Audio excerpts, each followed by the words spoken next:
અહેમદાબાદ મિત્ર ન્યૂઝમાં આપનું સ્વાગત છે।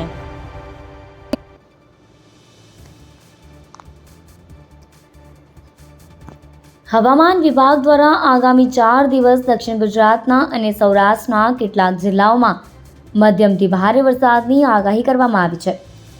એક સિસ્ટમ સક્રિય થતાં આજથી વરસાદનું જોર વધશે।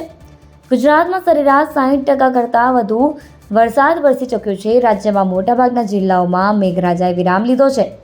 જોકે આ વચ્ચે આજે સવારે 6 વાગ્યે પૂરા થતાં છેલ્લા 24 કલાકમાં 175 તાલુકામાં હળવાથી મધ્યમ વરસાદ નોંધાયો છે, જેમાં ખેરગામમાં 2.25 ઇંચ અને આહવા વડાઈમાં 2 ઇંચ વરસાદ વરસ્યો હતો।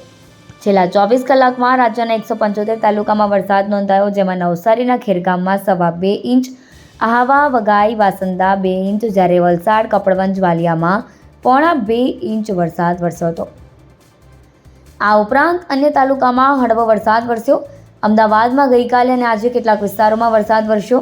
Subhash bridge, Sabarmati Ashram road, Vadaj, Usmanpura, RTO circle, Shahibag, Madhupura, income tax સહિતના વિસ્તારોમાં વરસાદ થયો છે। શહેરમાં ધીમી ધારે વરસાદ પડી રહ્યો છે। ધારી તેમજ ગીરકાંઠાના ગામોમાં વરસાદી માહોલ છવાયેલો છે। ધારી શહેર સહિત આસપાસના ગ્રામ્ય વિસ્તારોમાં ગઈકાલે ધીમી ધારે વરસાદ વરસ્યો હતો। ધારી, દલખાણિયા, ગીગાસણ, કુબડા, ઝર તેમજ ખીચા સહિતના ગામોમાં વરસાદી ઝાપટા વરસ્યા હતા। બંગાળની ખાડીની અંદર અત્યારે એક લો પ્રેશર તૈયાર થયું છે। જો કે આ લો પ્રેશર છે એ ખૂબ નબળું બન્યું છે, છતાં પણ આ લો પ્રેશરની અસર છે એ અડધા ભારતની અંદર થવાની છે। એટલે મધ્ય ભારત અને ઉત્તર ભારતના તમામ રાજ્યો પર આની અસર થવાની છે।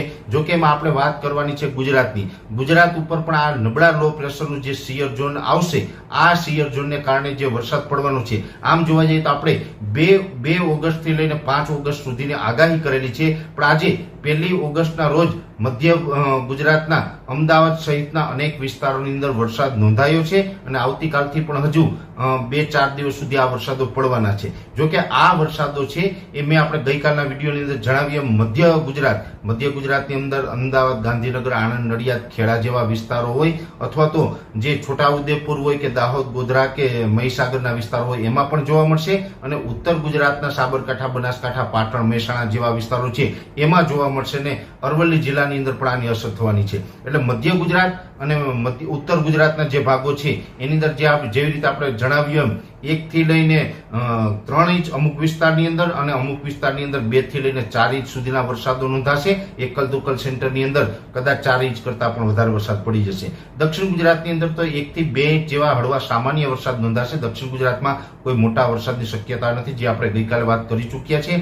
ખાસ કરીને ઘણા બધા મિત્રોની એક કોમેન્ટ આવી રહી છે કે પરેશભાઈ તમે રાજકોટનું નામ લેતા જ નથી, પણ રાજકોટમાં જ્યારે પણ આવા સારા વરસાદની શક્યતા હશે ત્યારે ચોક્કસથી અમે નામ લેશું। પણ રાજકોટમાં કોઈ આગાહી જ નથી, તો ખોટી આગાહી આપી અને એનો કોઈ મતલબ નથી, એટલા માટે અમે રાજકોટનું નામ નથી લીધું। જ્યારે પણ રાજકોટમાં સારા વરસાદની શક્યતા હશે ત્યારે ચોક્કસથી અમે 1-2 દિવસ અગાઉ જાણ પણ કરશું।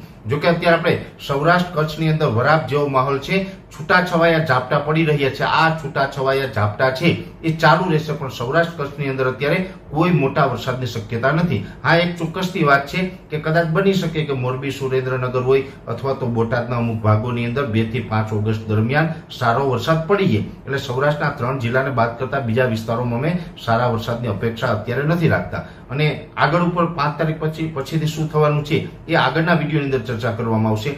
પણ આ રીતનું જે આ લો પ્રેશર થયું છે ને, આ લો પ્રેશરને કારણે આપણે મધ્ય ગુજરાત અને ઉત્તર ગુજરાતના ભાગોમાં સારો વરસાદ પડશે, એનાથી થોડોક નબળો વરસાદ દક્ષિણ ગુજરાતમાં અને સૌરાષ્ટ્ર કચ્છની અંદર ઝાપટા પડશે। હવે ખાસ વાત કરવાની છે ખેતીલક્ષી। આમ જોવા જઈએ તો આપણે આ વર્ષે મગફળીનું બહુ મોટા પ્રમાણમાં વાવેતર થયું છે, અને મગફળીની અંદર મોટા પ્રમાણમાં વાવેતર થયું છે એમાં આપણે સૌથી વધારે ડર હોય છે મૂંડાનો। હવે મૂંડા છે એ સૌ પ્રથમ આપણે સેઢા ઉપર રહેલા લીમડા હોય અથવા તો બીજા જે ઝાડ હોય, વધારે પડતા લીમડાના ઝાડમાં એના જીવડાઓ છે, એના જંતુઓ છે જોવા મળતા હોય છે। એ લીમડા ઉપર કે ઝાડવા ઉપર થઈ સેઢે પારે થઈ અને પછી આપણા ખેતરમાં પણ પ્રવેશ કરતા હોય છે। અત્યારે મને જે પ્રમાણે જાણવા મળી રહ્યું છે, અલગ અલગ ખેડૂતોની સાથે મારે વાત થતી હોય, અમુક વિસ્તારની અંદર આપણે ફિલ્ડમાં પણ જતા હોય એ મુજબ મને અત્યારે જે મેસેજ મળ્યા છે એ મુજબ અત્યારે સેઢાપારા ઉપર મુંડાના જીવડા દેખાવાનું ચાલુ થઈ ગયું છે. એટલે અત્યારથી આપણે સજાગ થવાનું છે.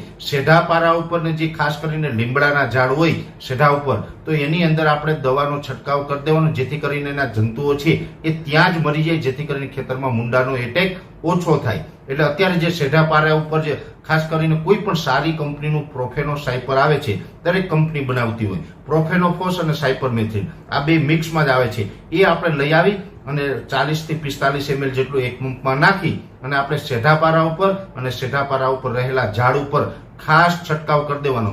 જો આપણે સેઢાપારા ઉપર અત્યારથી આપણે આ પ્રોફેનોફોસ અને સાયપરમેથ્રિનનો છંટકાવ કરી દઈએ તો એના જંતુ ત્યાં ઘણા બધા છે કંટ્રોલ થઈ જાય, એ જંતુ આપણે ખેતરમાં ન આવે તો મુંડાનો એટેક પણ આપણા ખેતરની અંદર ઓછો થાય. એટલે ખાસ આવનારા દિવસમાં મુંડા આવવાની ખાસ શક્યતાઓ દેખાય. અહેમદાબાદ મિત્ર ન્યૂઝની યુટ્યુબ ચેનલને સબસ્ક્રાઇબ કરો અને બેલ આઇકોન જરૂરથી દબાવો, જેથી દરેક મહત્ત્વના વિડીયોની નોટિફિકેશન તમને મળતી રહે.